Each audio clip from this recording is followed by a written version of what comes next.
Hello everybody and welcome to today's video, Act 3, Scene 3 of Othello. I promise this is the last video about this particular scene. It's been a little bit of a marathon, but I think it's really well worth the time exploring this scene in a lot of detail because it's very lengthy and there's a lot in it to unpack in terms of the language and the staging. So where have we got to? Well, Iago has corrupted Othello's mind. He's poisoned his mind with ideas about Desdemona's supposed infidelity with Cassio. And then we've had some of the information about the handkerchief. Othello has given the handkerchief to Desdemona as a love token when they first met, and Desdemona then loses the handkerchief. Emilia picks it up and gives it to Iago. And Emilia intended that handkerchief to consolidate her relationship with Iago and to improve it. That didn't work, and so the handkerchief has changed from being a symbol of love to a symbol of enmity and discord. Then what we see today is Othello's demand for ocular proof or for visual proof of Desdemona's affair with Cassio. And then we see a quasi love scene between Othello and Iago, but I'll talk about that a little bit later. So the big question that we're going to look at today is how and why does Shakespeare present Othello's loss of control? Let's get to it then. So at the start of this section from Act 3, Scene 3, Othello is fully convinced about Desdemona's infidelity, and he says, "I had been happy if the general camp, pioneers and all, had tasted her sweet body, so I had nothing known." And what he means here is that if everybody in the army had slept with Desdemona and he hadn't known about it, that would have been fine. So he's got to a stage where he doesn't really care what Desdemona does as long as he believes that she is innocent and she's loyal to him. So we can see an increasingly debased attitude towards Desdemona, and this is very far from the romantic concept of marriage that Othello had at the start of the play. And so now, he says, now that he knows, or he thinks he knows, that Desdemona has had an affair, he says, "Farewell the tranquil mind, farewell content." So what he's saying is he's lost any sense of an ordered, calm, rational psychological state, any sense of happiness. He just says goodbye to all of it. Everything's going to go up in flames as far as Othello's concerned. And he repeats the word farewell throughout this particular speech. Then he also builds up to saying farewell to pride, pomp and circumstance of glorious war. And then we'll see in the final line there, he says, "Farewell, Othello's occupation's gone." So we've got an interesting shift here from saying goodbye to his marriage, goodbye to his happiness, to saying goodbye to his job as being general of the army. Now that seems like a bit of an odd shift, doesn't it? Because there's not necessarily a connection between his relationship with Desdemona and his employment as head of the army. However, for Othello, because Desdemona's supposed infidelity, in his mind, is due to his race, his age, and his lack of kind of social awareness and social ability, that means that she has betrayed his very identity, his very soul, and that is so bound up with being a soldier and being a military commander that he feels like he's lost every single particle of his identity in the moment that he's lost her. And here at this final line, he speaks about himself in the third person. And so we have this kind of almost out-of-body experience where he's looking at himself as someone who has just lost everything, who's been disgraced in public, who's been gossiped about, who has lost his ability to do anything. You know, as he loses his tranquil mind, presumably he feels that he'll lose his ability to command the army as well. And so he has this very hyperbolic speech where he says farewell to everything. Now, we glanced at Thomas Reimer's view in the previous video, and Thomas Reimer said that this is ridiculous, this is all very hyperbolic because it is just about a handkerchief, which is a fairly innocuous, unimportant object. And I suppose in some senses this speech from Othello does seem to be ridiculously over the top when we consider that actually all that's happened is that Iago has said, "Oh, Desdemona was talking to Cassio." This does seem to be very over the top because of that. But think about the deep level of insecurity that Othello has as a black man living in a racist society, as an older man with a younger wife, as someone who is away from the context kind of in which he feels comfortable with, and so on. So it's not just about the handkerchief, it's about so much more than that. It's about how Othello experiences life in the Venetian society. And so he starts to lose control here. And one of the reasons why Shakespeare presents this loss of control is because he wants to highlight the destructive atmosphere created in a racist society, and Shakespeare wants to critique such racism and show just how it can dismantle the individual, how it can destroy individual lives. And then because this particular individual is the head of the army and the head of state in Cyprus, how that impact can kind of ripple out and destroy the rest of society. So you could interpret this as a play which is very critical of racism and the impact that racism can have on both the individual and on wider society. So then, a little bit further on in the scene, Othello demands proof, and he says, "Villain," he's talking to Iago here, "Villain, be sure thou prove my love a whore." So I want you to prove that Desdemona's had an affair. Be sure of it. Give me the ocular proof. So give me the visual proof of what's happened. Make me to see it. Now, this is an interesting shift. On the one hand, he wants absolute proof of what Desdemona has done. On the other hand, he says, make me to see it. So what Iago is going to do, and what he's already done when they saw Cassio and Desdemona together, is he's going to present ocular proof, he's going to present visual evidence, but he's going to twist that so that Othello interprets it in the wrong way. And so in a sense, he really is going to make Othello see this.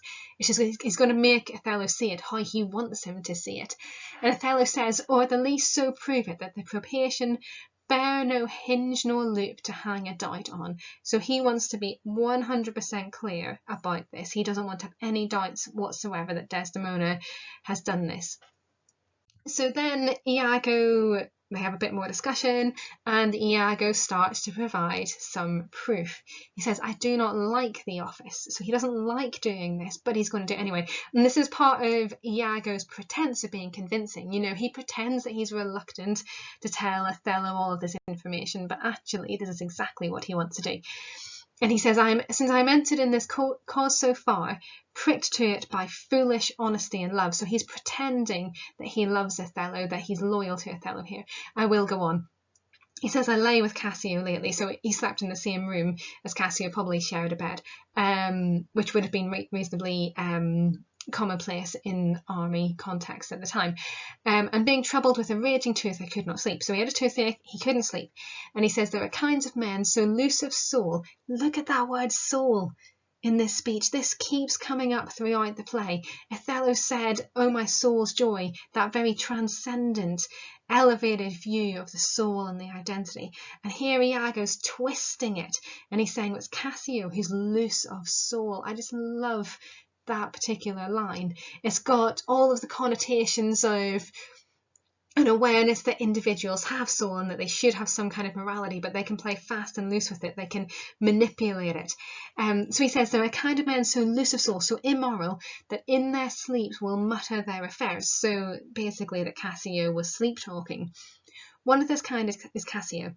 In sleep I heard him say, 'Sweet Desdemona, let us be wary, let us hide our love.'" So let us hide our love from each other.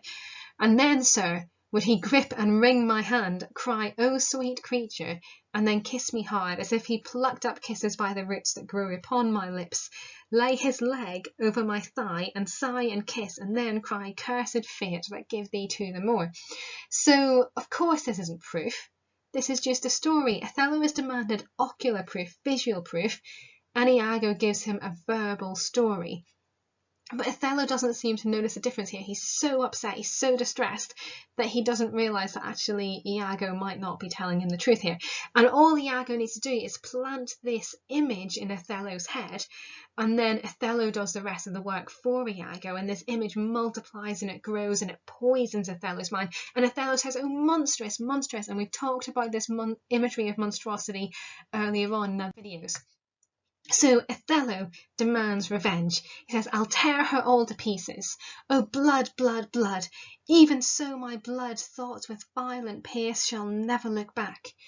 Damn her, lewdminx, damn her, damn her. So he is riled to such a point of emotional intensity that everything that Othello thinks of now is violent.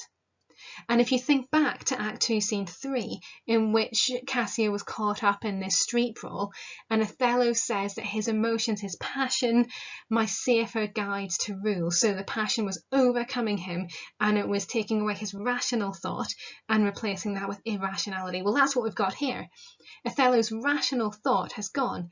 If he took a step back and he thought about it, all he's got is seeing Desdemona having a conversation with Cassio. That's it. That's a rational assessment of the situation. His irrational assessment leads him to then multiply that in his head and think, oh, well, Cassio slipped away, therefore they must be having an affair. So look at these quotations in a little bit more depth. I'll tear her all to pieces. So the violence of that, the idea of tearing Desdemona limb from limb, of completely kind of dehumanizing her, is quite clear there. The idea that he calls her, so that little pronoun, we've changed from the gentle Desdemona, from this very elevated way of speaking about her, to this quite dismissive pronoun, is quite telling. And then he says blood, blood, blood.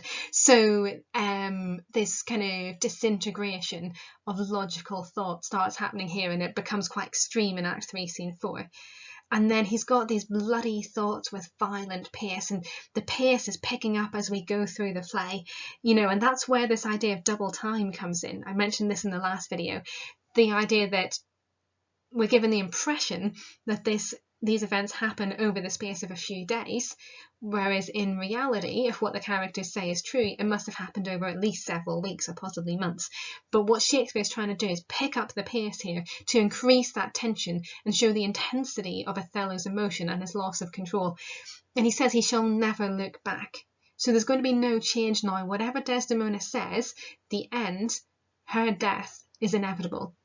And that links in with the aspects of tragedy that we've spoken about before, that there's this sense in a tragic play that the fate has somehow been sealed about halfway through the play, and we just need to watch to work out how that's going to happen. But at the same time, we have that kind of hope in our minds that maybe we're wrong.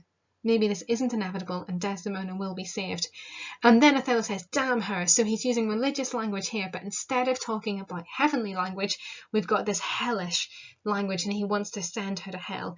The word lewd means kind of sexually liberal, someone who's not faithful, someone who's quite debased, and minx has kind of animalistic overtones there as well. And we see again the disintegration of his language, so he can just repeat the same phrase, and he seems to have lost all of that eloquence that we saw in Act 1, Scene 1. So it's a complete loss of verbal control, emotional control at this point of the play. And then this really interesting moment of the play where Iago kneels down beside Othello. And Othello must be kneeling as well. Iago says, do not rise yet. Shakespeare's quite sparse in terms of his stage directions, but we imagine that both of them are kneeling on the stage. And Iago says, witness, you ever-burning lights above, you elements that clip us round about, witness here that Iago doth give up the execution of his wit, hands, heart to wronged Othello's service. This seems to be very similar to a declaration of love. We've got the romance of the lights above. We've got Iago pretending at least to give Othello his undying loyalty. And then he says, let him command, and to obey shall be in me remorse, what bloody business ever. So got a strange mixture there of Iago saying that he's going to be obedient to Othello, and then saying that this is going to be a bloody business. Very Macbeth, isn't it, that line? So Iago and Othello are kneeling. Iago is pledging in a kind of using romantic diction, his loyalty, and then saying that he's going to be obedient to Othello, which echoes what we would expect from the marriage vows. Now, this scene is much more intimate than anything we have seen between Othello and Desdemona. We didn't see their marriage ceremony, but what we see is this kind of perversion of a marriage ceremony here, where Iago is tricking Othello into pledging his loyalty to him. Now, some critics have argued that this is evidence of Iago's homosexual desire for Othello, and that is definitely possible. But what it seems to me is that Iago isn't being genuine, isn't necessarily being honest here, but he is just sealing this relationship, confirming this relationship with Othello, that Iago is the person that Othello trusts most in the whole world. And Iago has kind of replaced Desdemona in Othello's view and his understanding. And Othello says, "Now thou art my lieutenant." Now for Iago, what a moment that must be. In Act 1, Scene 1, Iago complained and complained that Cassio was going to be Othello's lieutenant. And here, he is becoming the lieutenant. So we've got this promotion of Iago, and Iago is getting exactly what he wants.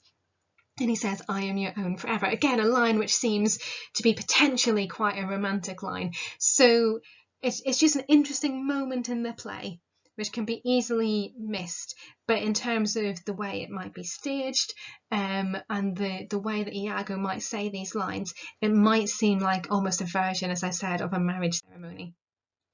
So we've noticed some animalistic language during this scene and in other scenes of the play that we've talked about, and I want you to consider for your independent learning what the significance of the animalistic imagery in the play might be. So copy the table, and I've suggested some animals here. You might want to add your own from other knowledge of the play.